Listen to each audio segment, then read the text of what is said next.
Hi everyone, so I've got this little blood orange tree and my oranges are getting ripe. That can only mean one thing, it's marmalade time. In blood oranges, the red colour comes from the pigments developing, which happens mostly in cool nighttime temperatures. You can see here that the flesh isn't that red. That's probably because I brought the plants inside to overwinter.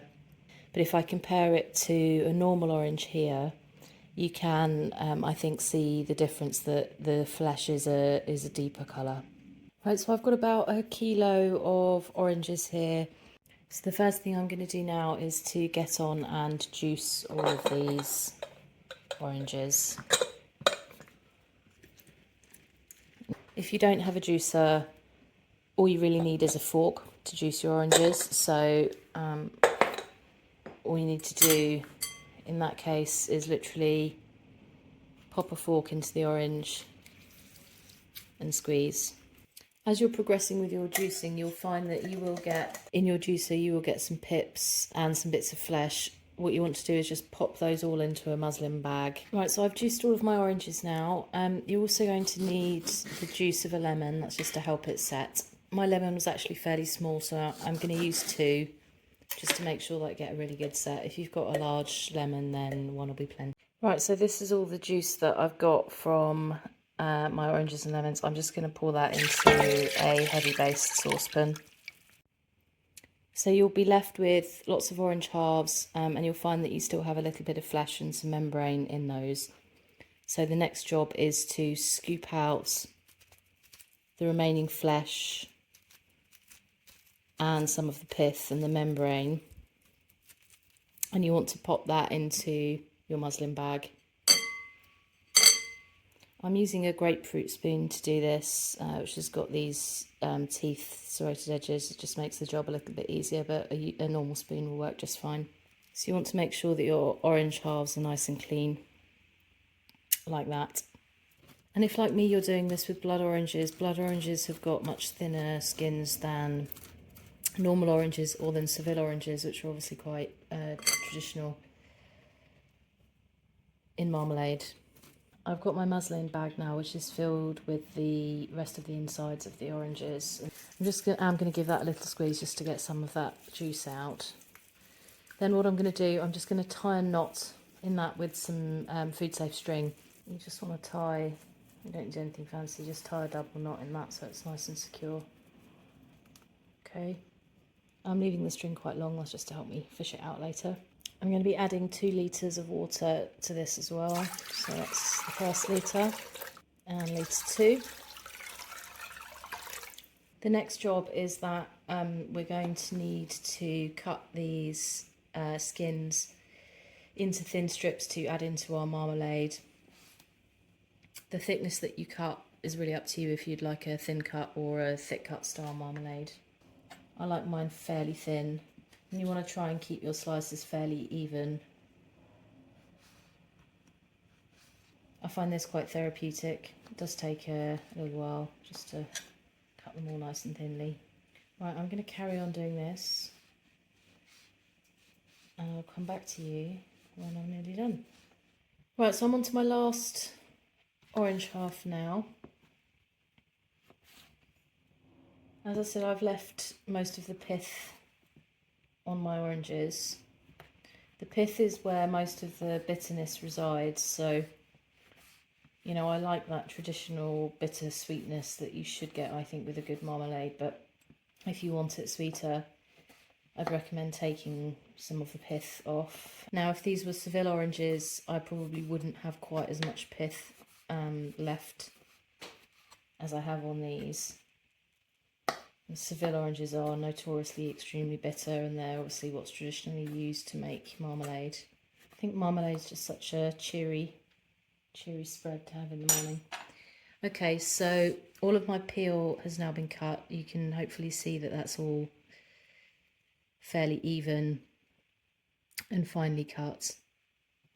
So I'm just going to pop that into the pan now.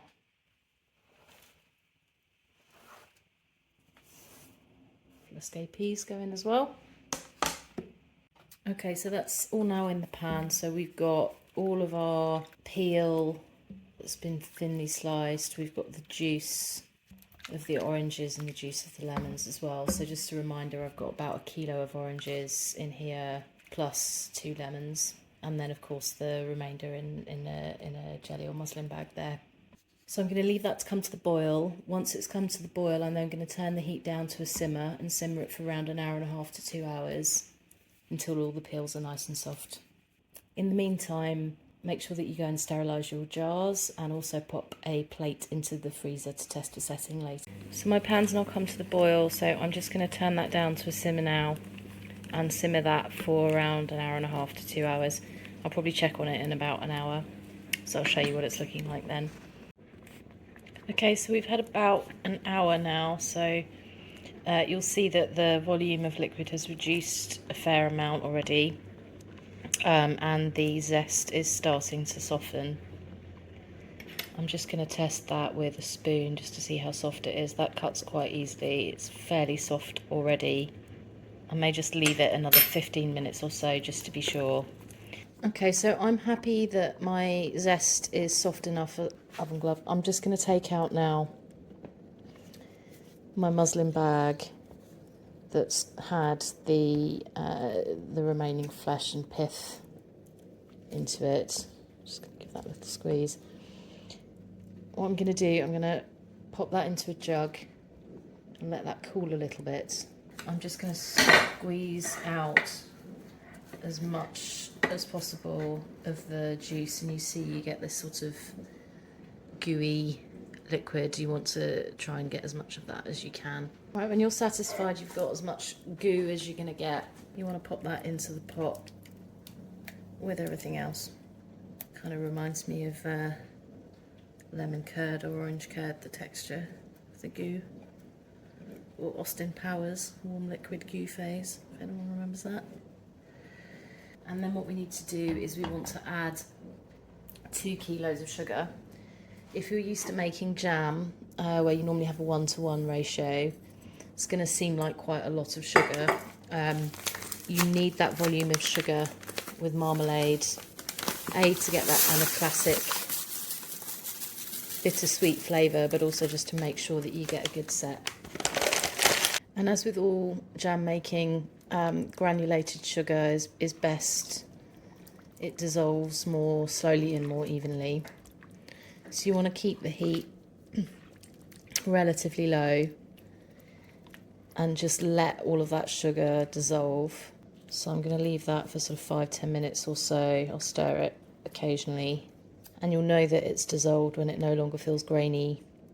You won't see any grains when you stir it. You sometimes see grains on the side. You won't see those anymore once it's all dissolved fully. Now that my sugar's dissolved, I'm going to bring the marmalade to a boil. We'll have a look at it for setting point after about 5 to 10 minutes. When your marmalade's boiling, you want to keep a close eye on it just to make sure that it doesn't stick. With jam, you want to get to a rolling boil, so that's a boil that's not really disturbed, as it has vigorous bubbles. And it's not really disturbed when you stir, so you should still see quite a lot of activity. There are a couple of different ways to test if your jam is set. One of the first signs that you might notice is that your bubbles are becoming larger. Another way to test is with a jam thermometer. So as I said, the setting point for jams and marmalades is 104 degrees. You don't need a jam thermometer though, so if you don't have one, that's not a problem. I don't know if you can see that, but we're reading at about 100 degrees at the moment. When you think you're nearly there, get your plate out of the freezer.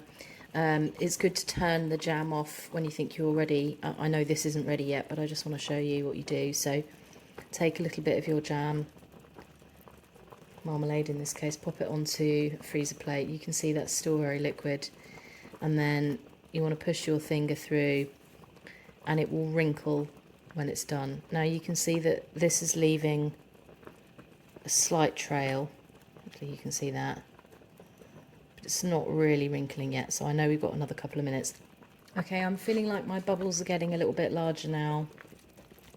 And when I'm stirring it, the other thing that I sometimes look for is on the spatula, you can see that there's a little bit that looks a little bit thicker.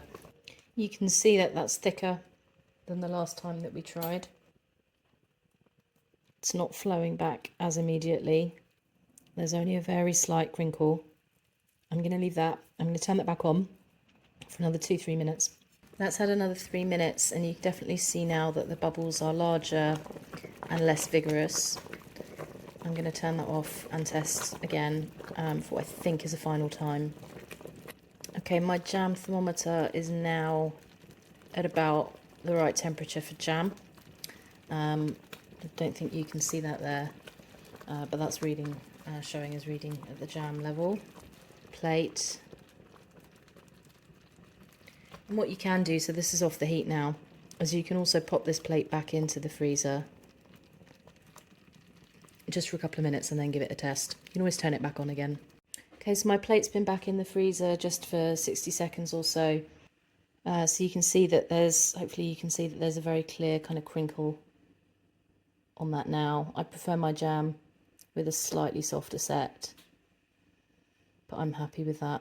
That was the earlier one, which even that's probably a little bit too soft set, but we're definitely there now. So at this stage, you just want to leave the jam for 5 minutes or so to cool ever so slightly before you pop it into sterilised jars.